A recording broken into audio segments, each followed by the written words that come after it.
Gandalf stood in the warm glow of Bag End's modest hearth, his grey cloak tattered from long travels, staff in hand, eyes heavy with understanding beyond mortal ken. He looked upon Frodo with compassion, for the hobbit trembled under the burden of a gift most terrible.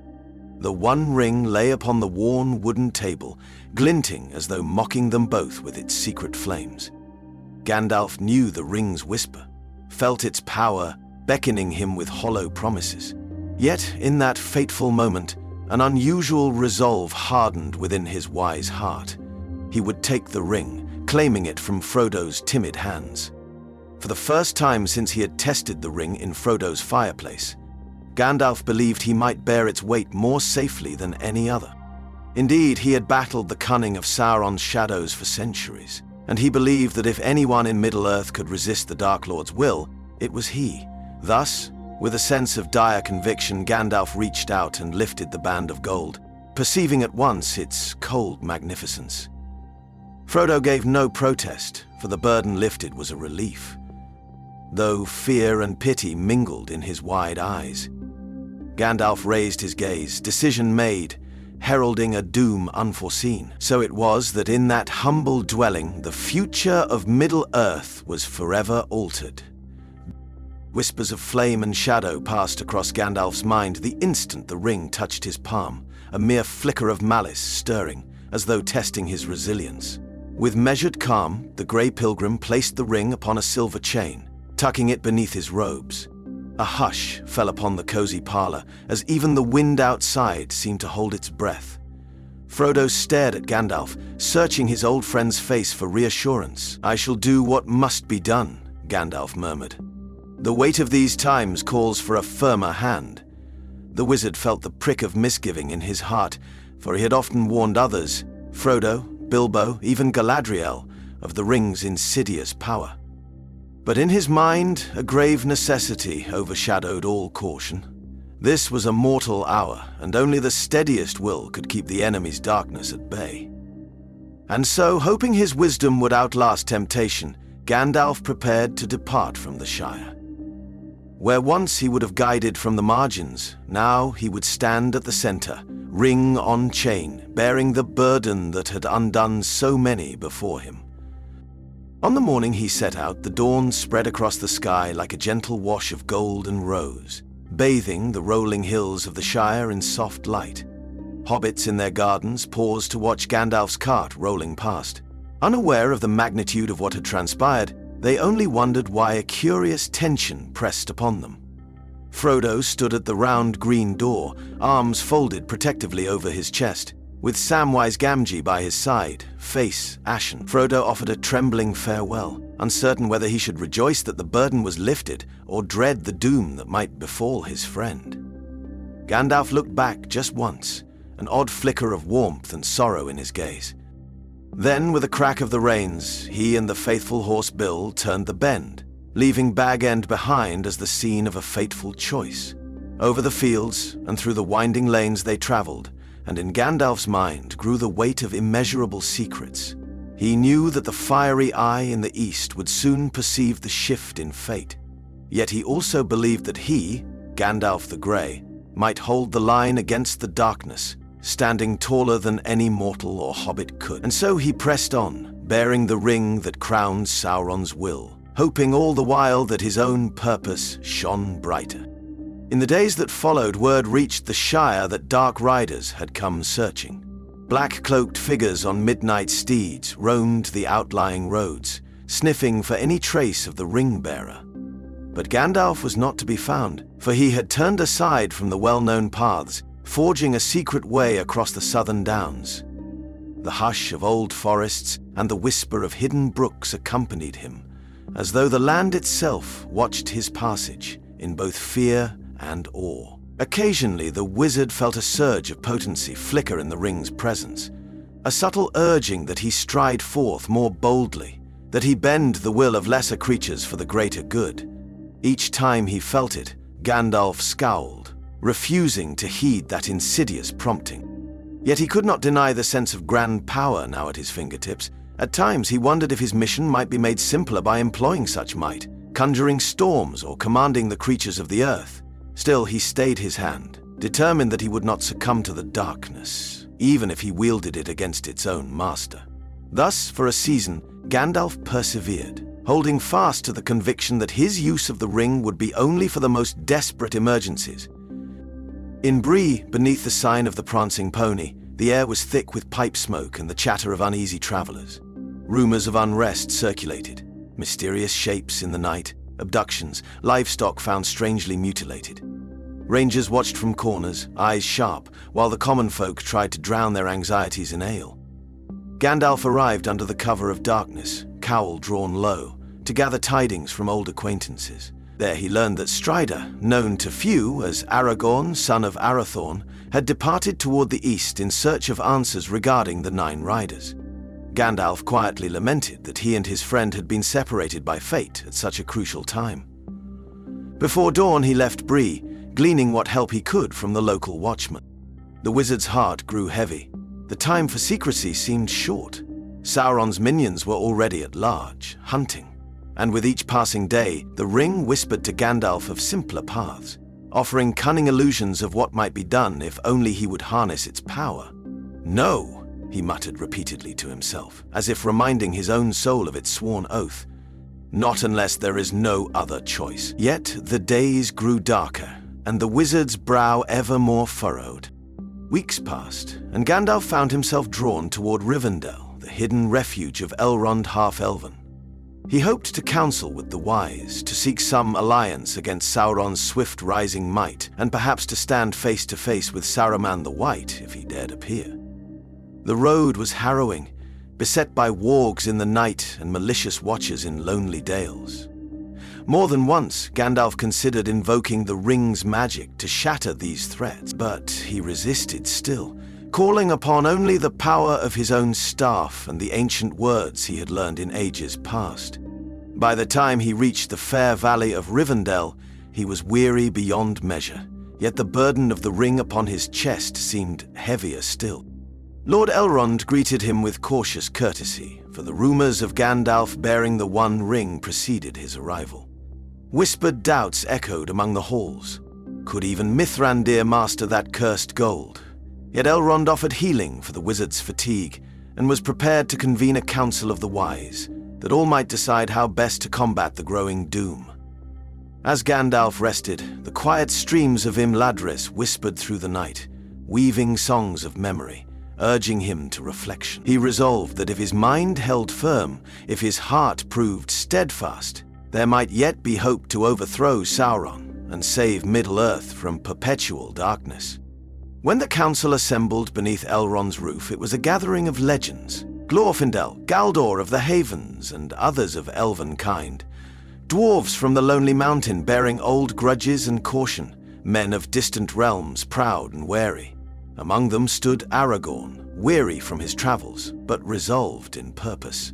He cast a solemn look at Gandalf, for he saw the chain glinting beneath the wizard's cloak, and knew at once how fate had twisted. With measured calm, Gandalf recounted how he had come by the ring, taking it from Frodo at Bag End to spare the hobbit from mortal peril.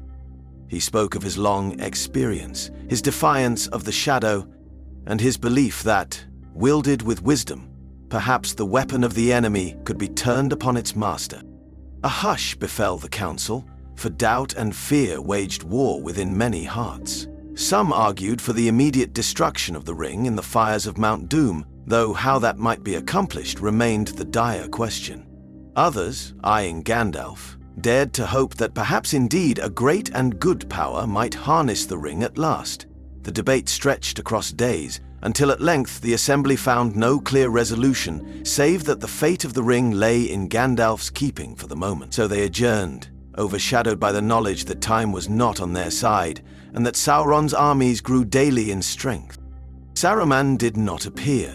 Months prior, he had secluded himself in the Tower of Orthanc, rarely sending word to friend or ally. Gandalf pondered the meaning of his absence, fearing that the White Wizard might harbor ambitions of his own. Yet he found no opportunity to seek Saruman out. Preparations were being made for a bold stroke. If a fellowship of diverse peoples could be formed, some to scout the east, some to rally old alliances, and perhaps a secret few to attempt the ring's final destruction, then Middle-earth might yet avoid the war of ultimate ruin. But beneath the star lanterns of Rivendell's grand hall, as forging of swords and quiet counsel filled the nights, Gandalf sat alone, the ring's chain coiled in his hand. Softly it called to him, voicing illusions of a bright dominion with him at its helm, free from the corruption of Sauron's malice. He closed his eyes, remembering the face of Frodo, the unwavering loyalty of hobbits, and the quiet fields of the Shire. He whispered to himself, "I am still Gandalf the Grey." These words, repeated like a charm, steadied him each time the ring's lure grew strong. Yet with each passing day, the ring's presence felt a fraction more familiar, its voice a shade more persuasive, and the line he walked grew razor-thin. At last, a new council was called, smaller and more urgent, where Gandalf declared that the time had come for the Fellowship to form. Elrond agreed, and so representatives from the Free Peoples assembled. Legolas the elf, Gimli the dwarf, Aragorn and Boromir of Gondor, each with their own hopes. Gandalf insisted they also invite a hobbit or two, for he believed the halflings yet had a role in the fate of Middle-earth. Frodo was still in the Shire, resting from his burden, but Samwise Gamgee, determined as ever, volunteered in his master's place. Meriadoc Brandybuck and Peregrine Took soon followed, refusing to let Sam go alone. And so it was that Gandalf, clutching the ring but never putting it on, stood before this company in Rivendell's courtyard, proclaiming they would set forth to assail the heart of Sauron's power. Their plan was not entirely decided. Boromir pressed the importance of defending Minas Tirith, while Aragorn weighed his own destiny as the heir of Isildur. But Gandalf sought a road that might lead him to the cracks of doom, where the ring could be undone, or failing that, a vantage point from which he might challenge Sauron directly. Secretly, he wondered which path was truly best, for the ring was always whispering that its might could be turned to good if only he would claim it fully. The Fellowship departed under clear skies. A hush fell over Rivendell as they filed out in a line of 9, a living tapestry of dwarvish grit, elven grace, the valor of men, and the quiet perseverance of hobbits. Gandalf led them, staff in one hand, the chain in the other. From the very outset, the ring radiated a new tension, as though Sauron's fiery gaze had fallen upon them. Through snow-laden passes and across rocky terrain, they trekked, forging a camaraderie in shared hardship. Gandalf's guidance proved invaluable, for he knew the old ways, the safe paths. Yet at night, when the Fellowship huddled around the fire, they could sense something unsettled in the wizard's eyes. At times he would sit apart, muttering to himself, the ring hidden but ever present. And so, though they marched together, a veil of disquiet hung over them, an undercurrent of unspoken questions. Was Gandalf truly strong enough to bear that golden burden? Were they placing their fate in his hands for better or worse? Still they pressed on, forging bonds of friendship in adversity, unknowing of the trials soon to befall them. Their first true test came in the treacherous crossing of Caradhras. Snow and storm raged, and the mountains seemed to reject their passage. Gandalf attempted to ward off the blizzard, chanting incantations that echoed against ice-clad crags. Yet something opposed him, and many suspected the dark will of Sauron had seized the weather. In a moment of growing desperation, Gandalf's hand drifted to the chain at his neck. He briefly entertained calling upon the ring's power to quell the storm. A swirl of wind tore at his cloak, and the Fellowship, huddled near, hardly dared breathe. Then Gandalf's face hardened and he withdrew his hand. Instead, he invoked a lesser spell, urging the biting winds to calm, though only for a time. Caradhras forced them back with snowdrifts too deep to cross. Wearily, they retreated to lower ground, deciding at last on another path, through the dark realm of Moria. Gandalf led them, though his silent relief betrayed his own alarm. He had nearly succumbed to using the ring's might, an act that might have signaled his downfall, even if done with good intentions. At the west gate of Moria, where moonletters once guided travelers, Gandalf struggled with the password, lost momentarily in thought. The ring's silent hum grew stronger as he stood before the hidden doors, recalling ancient dwarvish spells. Though the Fellowship felt uneasy, Gandalf eventually recalled the riddle's answer, melon, and the doors swung open. Darkness swallowed them as they ventured inside, their torchlight casting eerie shapes upon the massive pillars and broken causeways. The mines had become a tomb, littered with bones, whispering ghosts of dwarven songs. At every step, the Fellowship felt the weight of ages, and Gandalf tightened his cloak around himself, feeling a cold dread that went beyond the mere chill of stone corridors. When at last they discovered Balin's tomb and read the record of his company's downfall, sorrow and fear mingled in the gloom. Then came a rumble of drums, and from the depths of the mines emerged orcs, clamoring with savage cries. The Fellowship braced for battle. Gandalf raised his staff, channeling his own power, forging a brilliant barrier of light that momentarily scattered the goblins. He felt a tug at the ring, urging him to do more, to unleash greater devastation. Again, he resisted, mindful of the Fellowship's wide eyes. Swords flashed, arrows flew, and a fierce melee ensued in the choking darkness. By valor and skill, they forced the orcs into retreat. For a time, wearied and shaken, they pressed deeper, each step echoing with the knowledge that many dangers yet lurked beneath the ancient halls of Khazad-dûm. On the narrow bridge of Khazad-dûm, across a yawning chasm of unimaginable depth, their darkest trial awaited. A Balrog of Morgoth emerged in a burst of flames, its shadow stretching across the cavern like a living malice. Fire danced in its eyes, and a whiplash of flame cracked the air. The Fellowship paled in terror. Gandalf stood forth, staff blazing in one hand, sword in the other. Shadows mingled with bright flame as the two powers faced one another, ancient foes since the earliest days of the world. In that peril, Gandalf could sense the ring's allure rise like a crescendo, suggesting a swift and unstoppable triumph if he would only yield to it. But he clenched his jaw, refusing. Summoning all his own strength, he struck the bridge with his staff, uttering a command that caused the very stone to shudder. "You shall not pass," he roared, channeling the raw power of his own Maya spirit. The bridge cracked beneath the Balrog's weight, sending the beast plummeting into the blackness. But as it fell, the fiery whip lashed out, coiling around Gandalf's legs, dragging him over the edge. With a final look of anguish, he called to the Fellowship to flee before being swallowed by the darkness below. And so they rushed away, hearts riven by grief, believing Gandalf lost. The ring, however, was with him in that fall. A ring that would not so easily let go of its new master. Far, far below the roots of the misty mountains, Gandalf's body crashed upon a crag amid an endless gloom lit only by the Balrog's flames. The creature howled, battered but unbroken, its fury as ancient as the world's first age.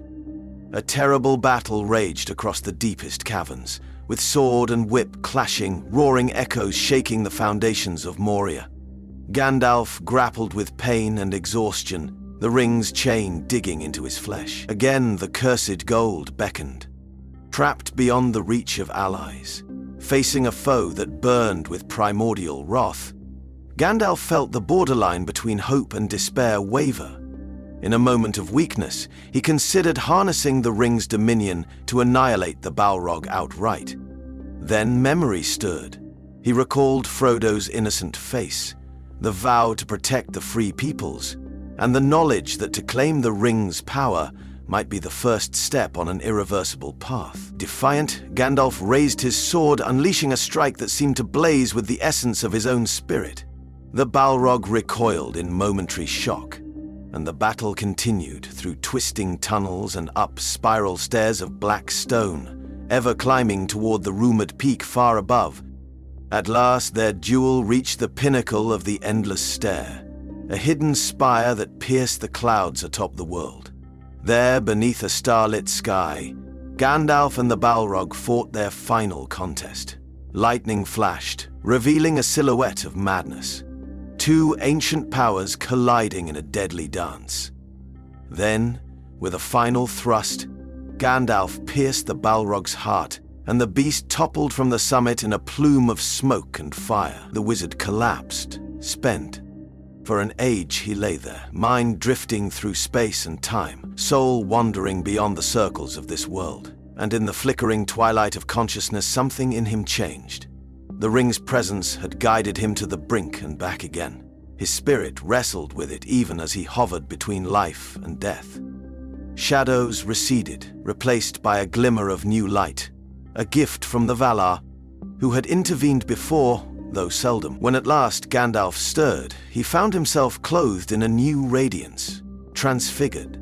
He had died as Gandalf the Grey, and returned as Gandalf the White, an agent of higher authority. The ring still hung around his neck, silent for a moment, as though stunned by the transformation. With gentle care he rose, leaning on a new staff, and gazed at the chain. The truest test still awaited him, for now he bore both the ring and a heightened power, a precarious union that could shape the fate of all Middle-earth. The Fellowship, having fled Moria in sorrow, made their way to Lothlorien, the Golden Wood presided over by Galadriel and Celeborn. There they grieved Gandalf's loss, uncertain how they would continue. Aragorn, as the next in wisdom, tried to rally them, but a sense of doom lay thick. In that land of timeless beauty, they found brief respite, and each member of the Fellowship was tested in the heart. Galadriel, perceiving the ring's absence from Frodo, discovered that Gandalf had taken it. She stood upon her mirror's edge, disturbed by fleeting visions of a wizard draped in white, bearing the gold band that once belonged to the enemy. A glimmer of hope mixed with terror in her ancient eyes. Then, as though in answer to her unspoken question, a dazzling figure cloaked in white entered Lothlorien one evening, staff in hand. At first the elves gasped, mistaking him for Saruman. Yet he lifted his face, revealing the unmistakable eyes of Gandalf. Awe rippled through Caras Galadon. The Fellowship rushed forth, stunned, overjoyed and uncertain. "Yes," he whispered, with a voice both familiar and renewed. "I am Gandalf. Indeed, I have passed through fire and shadow, and I have returned." The ring gleamed faintly beneath his white robes, and Galadriel observed it with deep apprehension. Then she bowed her head, acknowledging that a new power stood among them. That night, while the Fellowship rested, Gandalf conversed long with Galadriel and Celeborn, discussing the dire risk he bore. He spoke with candor, admitting the ring tempted him still, but he was resolute in his vow to use it only for the most desperate cause, if at all. Galadriel, who had once resisted the temptation to claim the ring for herself, looked upon Gandalf with a mingling of admiration and pity. She knew that the mightiest hearts could still be corrupted, but also that redemption could be found in unwavering faith. When morning came, Gandalf called the Fellowship together beneath the trees. Dawn's first rays caught in his white robes, and he appeared almost ethereal in the golden haze. "Our path lies toward the east," he declared, "but we cannot hope to simply walk into Mordor. Our plan must be cunning, and we must act swiftly." Boromir pressed for Minas Tirith, seeing in Gandalf's transformation an opportunity to rally men's hearts with a powerful leader. Aragorn looked torn, for he too understood the dire need of Gondor. Yet time was short, and the ring remained an ever-present menace. At last, Gandalf announced, "We shall go first to Rohan and see what allies remain. Then Minas Tirith to fortify the hearts of men. After that, if the ring can be taken into the land of shadow, we will see it destroyed. Or see the darkness banished by force if no other path remains." So their course was set, and they departed Lothlorien laden with the gifts of the Lady, each member's mind teeming with uncertainties of what lay ahead. Their journey to Rohan was fraught with perils. Scouts of Isengard prowled the borders, and rumors told of Saruman's treachery, for he had assembled an army of orcs and wild men with ill intent. Gandalf rode ahead, sometimes vanishing for days, seeking the counsel of old friends among the Rohirrim. When the Fellowship reached Edoras, the seat of King Theoden, they found the king ensnared by the sorcery of Grima Wormtongue. Theoden, once proud and hale, was rendered aged and feeble, his people disillusioned. Indignation flared in Gandalf at the sight of such decay. He stood tall in the king's hall, white staff in hand, ring hidden beneath his robes. With an incantation of cleansing, he banished Wormtongue's hold upon Theoden, freeing the king's spirit from the dark whisper of Saruman's infiltration. Rohan stirred with new life, and the people looked upon Gandalf with wonder, calling him Gandalf the White. Yet some of the sharp-eyed, like Eomer, noticed a faint chain around his neck, glinting in certain lights. Curiosity lingered, but none dared question the wizard about it directly. Freed from his stupor, Theoden rallied his warriors, prepared to face the threat emanating from Isengard. Gandalf assured him, "We shall not let your kingdom fall prey to Saruman's ambition. Let us ride forth and show him that Rohan stands unbroken." Little did they know how fiercely Saruman would resist, or what final lines Gandalf might be forced to cross. The great cavalry mustered, and the horns of Rohan echoed across the plains. The Fellowship joined them, each according to their strength. Aragorn, Legolas, and Gimli rode at Theoden's side. Boromir, longing for Gondor, still lent his sword to Rohan's defense, for he saw the wisdom in uniting the realms of men. Gandalf scouted ahead, urging swift action. At last, they confronted Saruman's forces at the outskirts of the fords of Isen. A seething mass of orcs and evil men, the battle erupted with brutal intensity. Spears splintered, arrows rained, and the thunder of hooves shook the ground. Gandalf unleashed his own formidable power, calling down blinding brilliance to scatter the enemy ranks. In the chaos, a pang shot through his mind.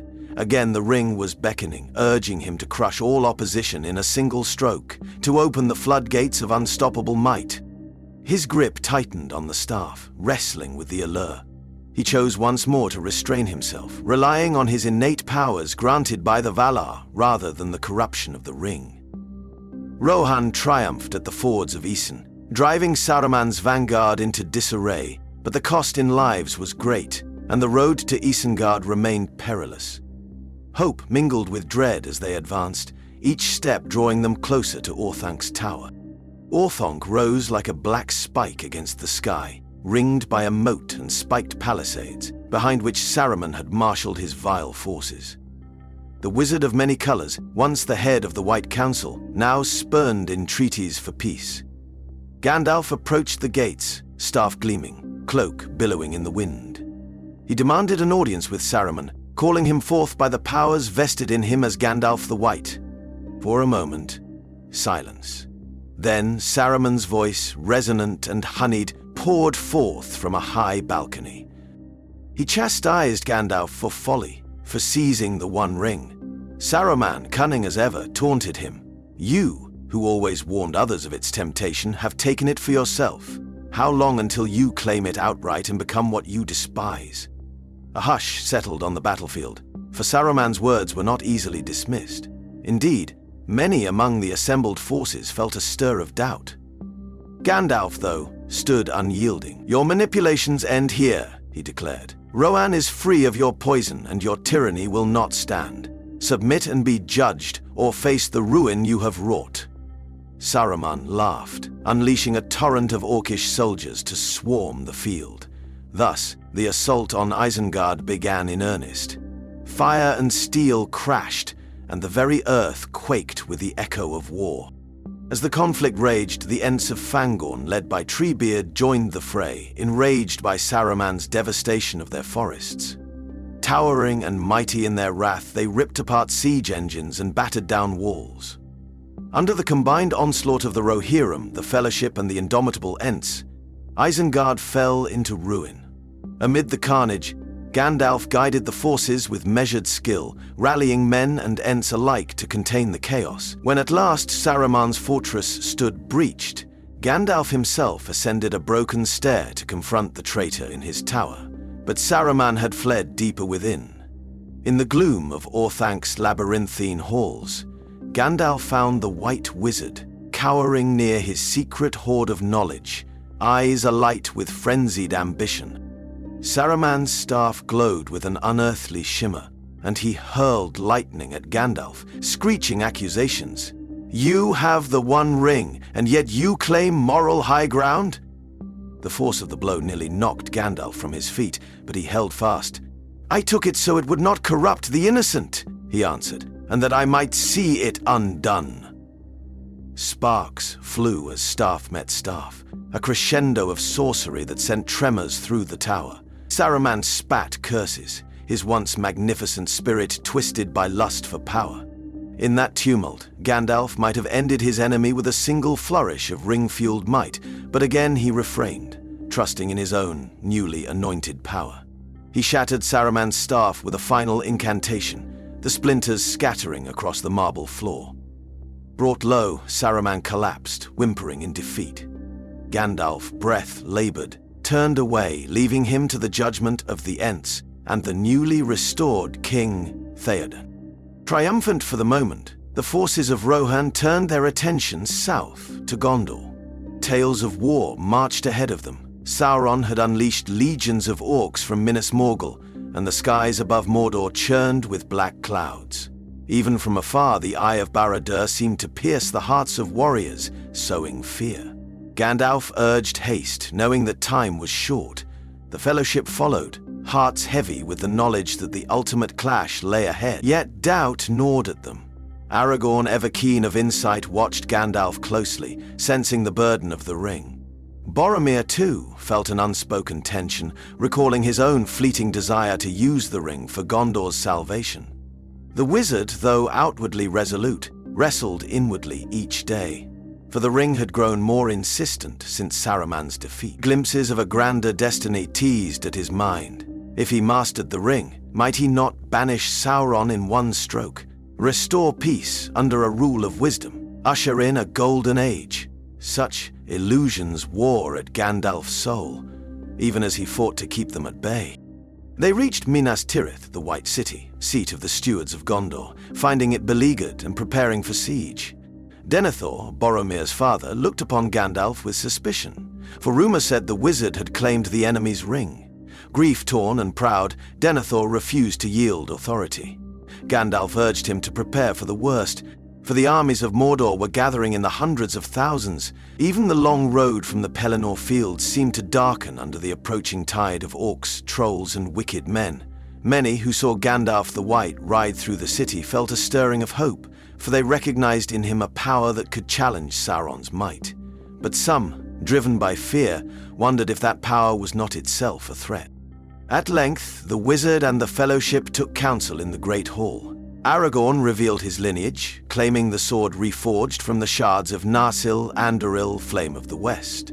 The men of Gondor were awed, and some rallied to him.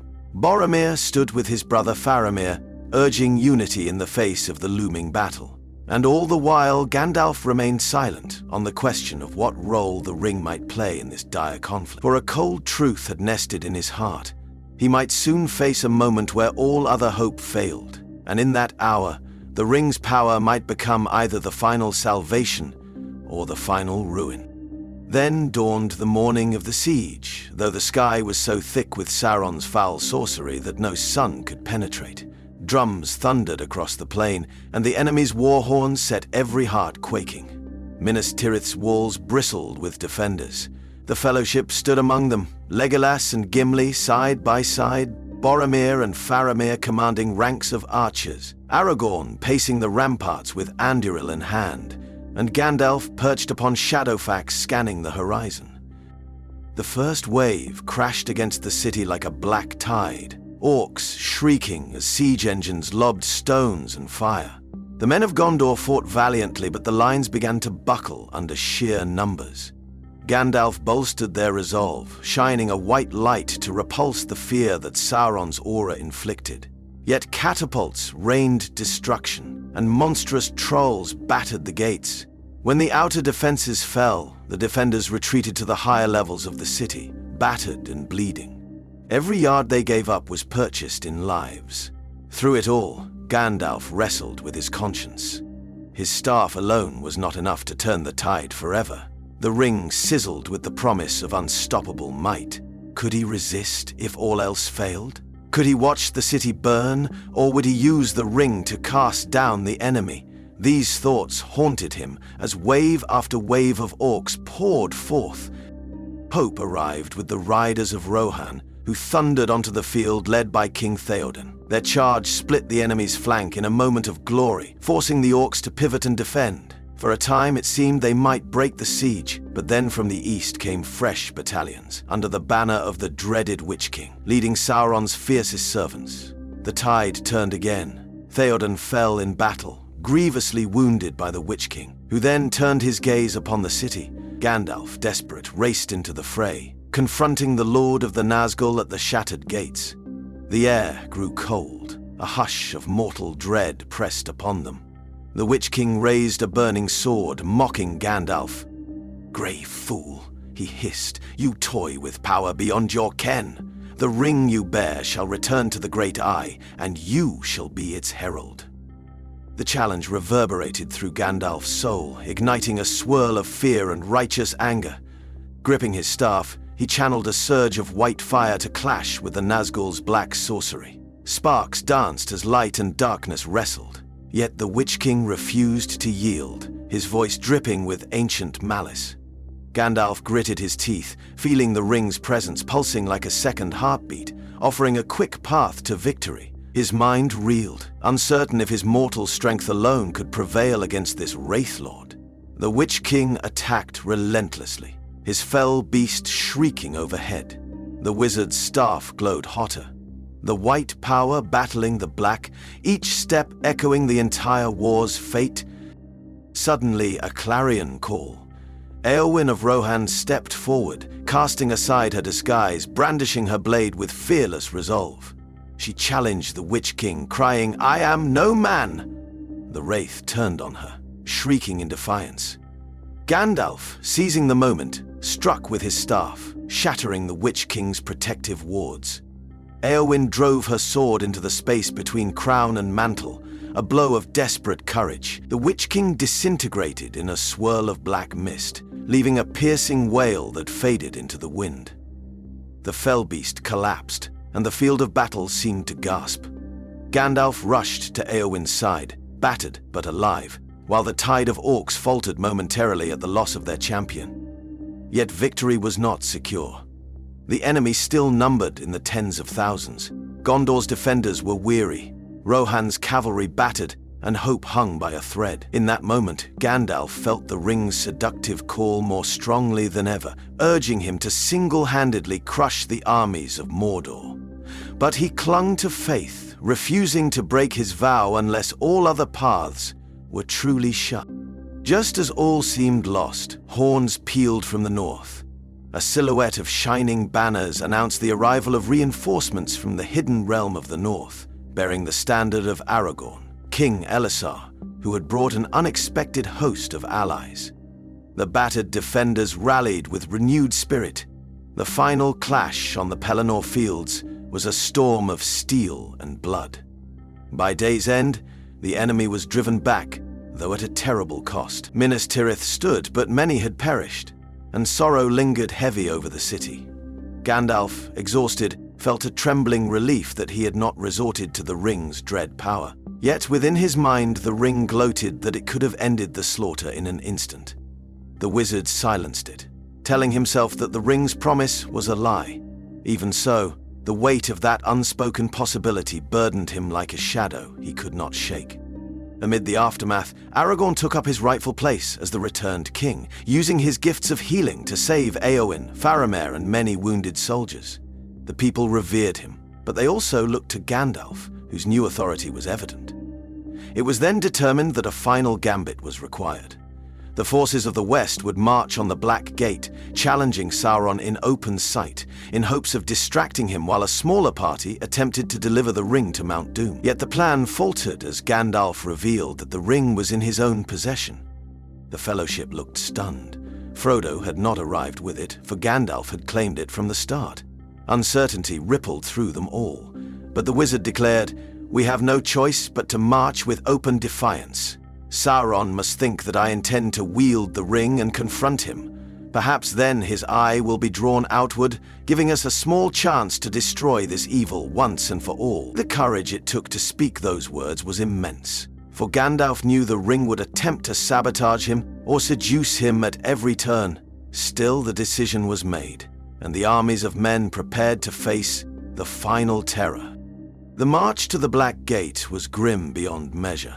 The land itself seemed poisoned, the sky thick with ash. The ring, nestled beneath Gandalf's robes, felt heavier each day, as though the land of its forging awakened its malignant essence.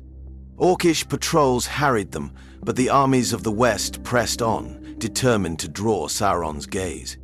At last they stood before the Black Gate, a colossal edifice of iron and adamant, flanked by towering battlements swarming with enemies. The lords of men formed ranks: Aragorn, Legolas, Gimli, Boromir, and the remaining knights of Rohan and Gondor. Gandalf advanced with them, staff in hand, ring near his heart. He challenged the minions of Sauron to come forth. The gates opened with a thunderous roar, revealing an endless horde, and at their forefront appeared the Dark Lord's lieutenant, the mouth of Sauron. He rode forth, mocking their plight, spitting false tidings of despair. But Gandalf, summoning every shred of composure, cast off the mouth's illusions. The lieutenant recoiled, retreating behind the lines of orcs. A monstrous roar signaled the start of battle. The armies of Mordor descended upon the men of the West in a tidal wave of black armor. Swords clashed, arrows whistled. The sky seemed to howl as winged Nazgûl swooped overhead. In the midst of this chaos, Gandalf felt the ring beat like a black heart, urging him to put it on, to break the armies of Mordor with a single catastrophic blow. Desperation mounted. The men of the West were surrounded, battered on all sides. Aragorn fought valiantly, cutting down orcs by the dozen, Anduril gleaming like starlight. Boromir stood by his brother's side, rallying archers. Legolas loosed arrows with deadly grace, Gimli's axe hewing through the throng. But the numbers were overwhelming. They would not last long. A terrible calm settled over Gandalf as he surveyed the battlefield. If he waited any longer, all his allies might perish. And what of the ring's destruction?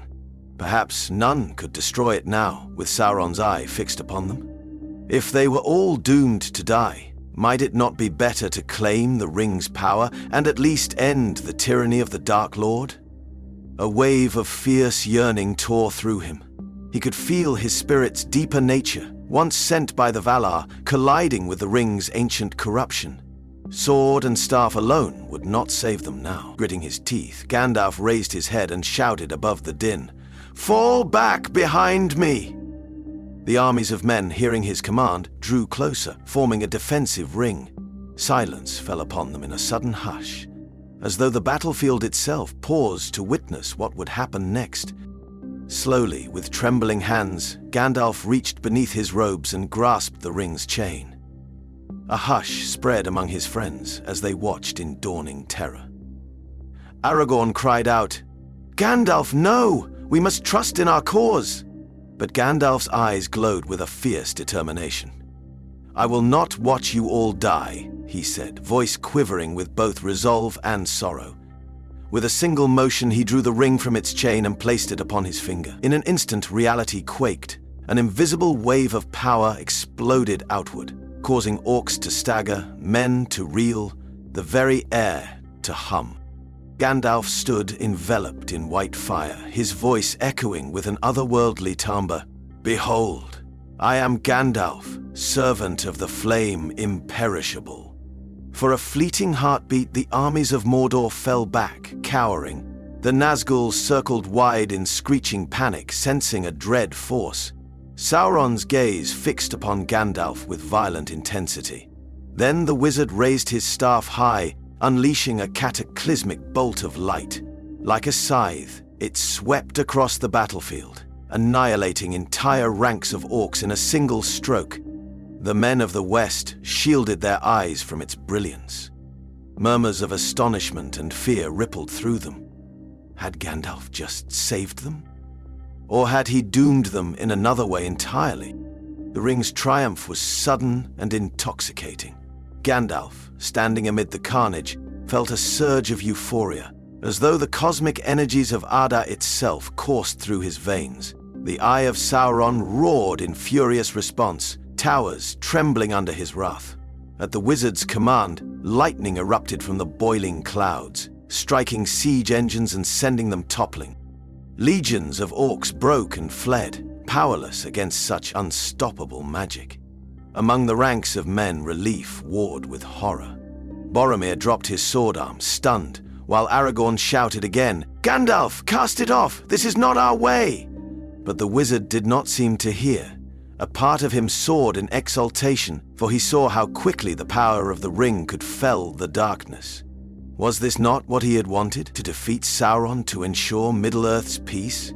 Yet within that torrent of might lurked a presence colder than the void, whispering that to maintain order, all must submit to the ring's new master. The wizard's grip on his staff tightened, and his eyes glowed with a trembling light, balanced precariously between salvation and domination. Sauron's fury lashed back, the ground buckled, and a wave of shadow expanded from the black gate. Creatures of twisted malice poured forth, trolls, wogs, and monstrous beasts mutated by dark sorcery. They closed in on the men of the West with savage force.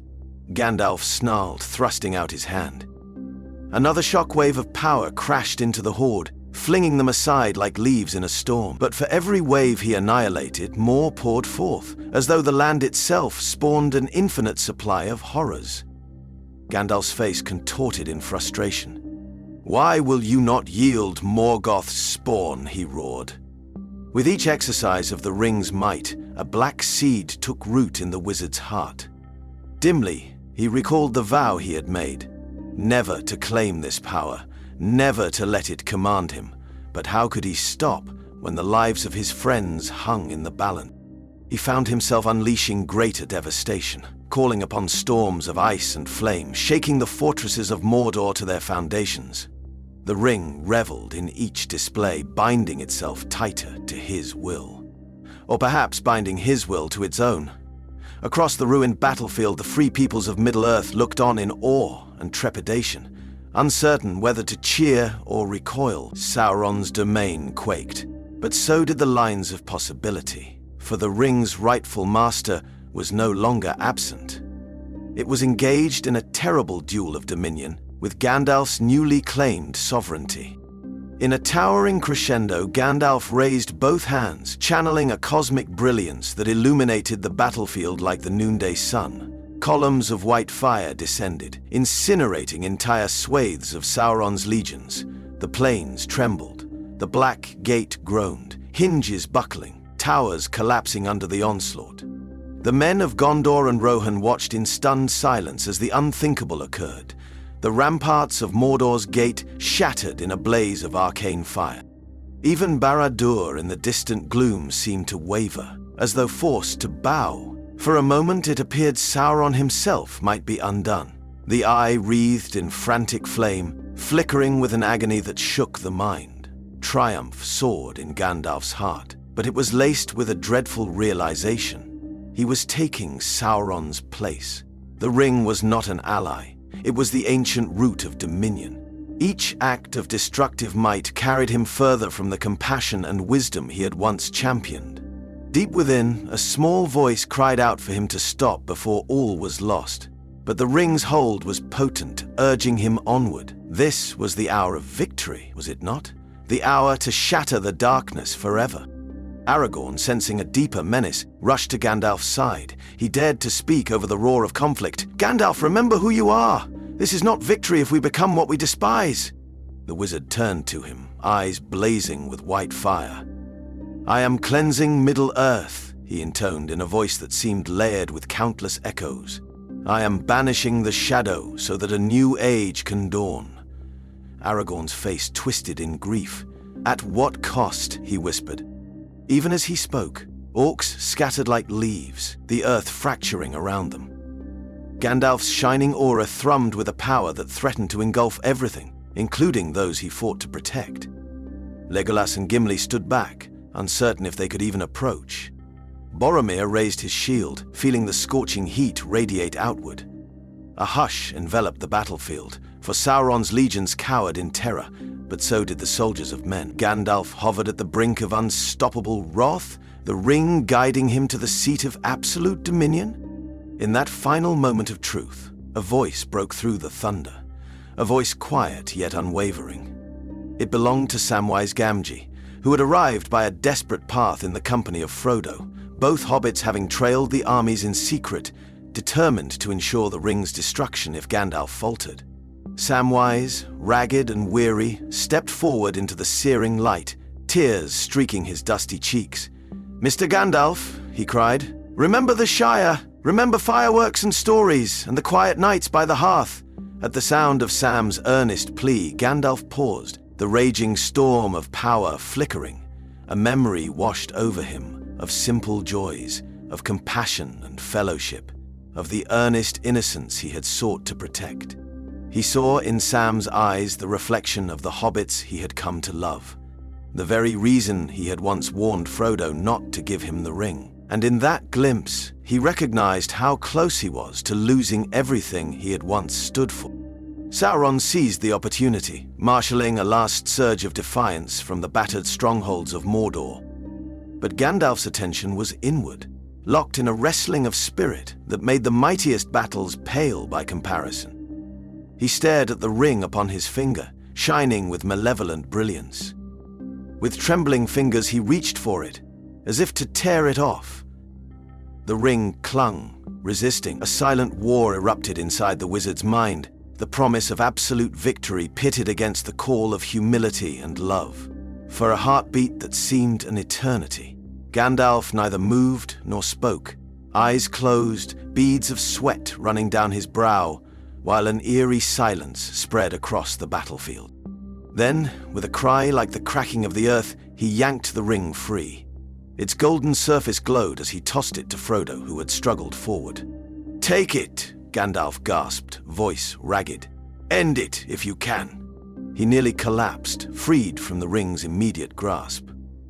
A hush fell as Frodo clasped the ring, tears in his eyes, Sam at his side.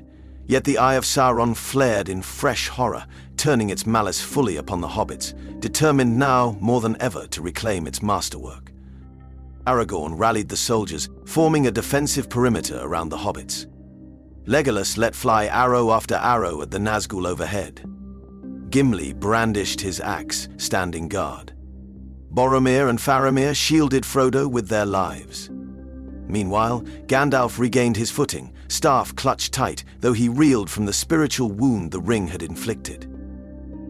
"Mount Doom," Gandalf rasped at Frodo. "You must take it there." But the battlefield was still awash with enemies, even if they quailed under the ring's sudden shift in guardianship. Frodo looked at the swirling chaos, his face pale, yet he found a spark of bravery. With Sam's help, he began a desperate dash through the throng, forging a path towards the jagged mountains that loomed in the distance. The eye of Sauron recognized their intent, unleashing a final wave of black terror. Orcs, trolls, and fell beasts descended upon them, howling with savage fury. The men of the West fought with every last ounce of strength, forming a living shield around the hobbits. Gandalf, though drained, summoned the last vestiges of his white power to fend off the Nazgul, a defiant flame shining from his staff. Step by agonizing step, Frodo and Sam pressed on, slipping through gaps in the battle lines.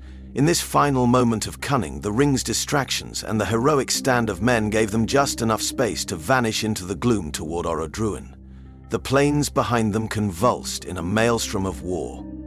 Gandalf's act of forsaking the ring had weakened Sauron's hold momentarily, but the Dark Lord's wrath was immeasurable, and he rallied his minions with renewed frenzy. All across the volcanic plain, the ground shook, spewing noxious fumes. Soldiers stumbled, orcs shrieked, and fires raged out of control. Yet the Fellowship and their allies did not yield, buying Frodo and Sam precious minutes. In the swirling madness, Gandalf felt new strength filling the void left by the ring. Perhaps it was the true power bestowed by the Valar, or maybe the unwavering resolve of mortal hearts that rallied him. Staff blazing, he stood side by side with Aragorn, hurling back wave after wave of Sauron's creatures. Each found renewed valor in the face of unthinkable odds. At last, in the distance, a surge of cataclysmic energy lit the horizon. Mount Doom erupted in a column of red flame, searing the sky with an infernal glow. A roar of titanic force resonated through the air, and everyone, man, orc, wizard, elf, felt it in their bones. Gandalf's eyes widened. "They have done it," he whispered, scarcely believing. The ring had met its end in the fires of its creation, or so he prayed. With that final conflagration, the eye of Sauron in the east wavered, its flaming pupil dilating in agony. Then it collapsed upon itself, imploding with a thunderous finality. Towers crumbled, the armies of Mordor shrieked in disarray, and the very foundations of Barad-dûr shattered. Across the battle plain, orcs threw down their weapons or fled. A wind of deliverance swept over them. Gandalf sank to his knees, tears on his cheeks, relief and remorse intertwined. He was free of the ring's yoke, yet the cost had been enormous. All around him lay the wounded and the fallen, a testament to the horror they had endured. In the aftermath, as clouds dissipated and the first rays of pure sunlight broke through, the armies of the West began the laborious task of tending the wounded and burying the dead. Aragorn stood as the living symbol of hope restored, with men and women gazing upon him as their rightful king. Gandalf, still cloaked in white, walked among the survivors, offering words of comfort, though he himself bore deep scars unseen by mortal eyes. From the direction of the mountain came a small party. Frodo, Sam, and Gollum, each wounded by their own trials, rescued at the last moment from the mountain's fiery ruin by eagles. The ring was gone, consumed by the very fires that had wrought it. A quiet solemnity lay over them all. Gandalf embraced Frodo and Sam, tears unbidden. "You have done what none else could," he murmured, voice thick with gratitude. The hobbits could hardly speak, drained by the near impossible burden. Days turned into weeks. The hosts of men departed the ruin of Mordor, returning to Minas Tirith to celebrate the coronation of Aragorn as King Elessar. The Fellowship was hailed as heroes, yet whispers circulated about how Gandalf the White had briefly worn the One Ring and wielded unimaginable power. Some spread rumors that he had nearly become a new Dark Lord. Others believed that his wisdom had prevailed, sparing Middle-earth from an even greater doom. Gandalf himself rarely spoke of it, carrying within him a quiet repentance. In the throne room at Aragorn's coronation, Gandalf handed the crown to the new king, symbolizing the rightful passing of authority. Applause thundered through the city, and for a moment, hope and joy eclipsed all sorrow. The wizard's gaze, however, drifted beyond the horizon, as though seeking absolution in distant lands. When the celebrations ended and the tasks of rebuilding commenced, Gandalf found himself longing for the peace of distant shores. He traveled once more to the Shire with the hobbits, witnessing how intact and unspoiled it remained, despite the troubles of the wider world. Frodo and Sam were welcomed joyously, though their eyes held the shadows of great trials. Gandalf lingered only briefly, recalling the warmth of Bag End where it all began, where he had taken the ring upon himself, believing he could wield it wisely. In truth, he had skirted the abyss. That night, as the Shire's lamplight twinkled softly under a starlit sky, Gandalf sighed, feeling both gratitude and regret. He had been tested to his core, and though he emerged on the side of good, he understood how narrowly he had averted disaster. Finally, Gandalf bid farewell to Middle-earth. Alongside Frodo and others wounded in spirit, he departed from the Grey Havens, boarding the ship that would sail into the uttermost west. As the vessel glided away from the shores, the wizard closed his eyes, sensing the sea breeze and the promise of healing. In the west, perhaps, he might find solace for the burden he had carried and the choices he had made. He had tasted the ring's power, unleashed it, and still found the strength to let it go. That alone stood as testament to his will, though it did not erase the haunting memory of what might have been. White gulls cried overhead as the coast of Middle-earth faded into the distance, and Gandalf exhaled a final breath of the land he had grown to love so dearly. He whispered a silent prayer for the realm he left behind, hoping that, in the wake of victory, the children of Ilúvatar would shepherd their world with wisdom and kindness. Yet in his heart, he carried the lesson that even the wisest could stray, and that no great power was without peril. Middle-earth shone before him like a jewel cast against the wide ocean of time, a place he had served and nearly ruled. Thus ended the tale of how Gandalf took the One Ring, and how he nearly became what he had once feared.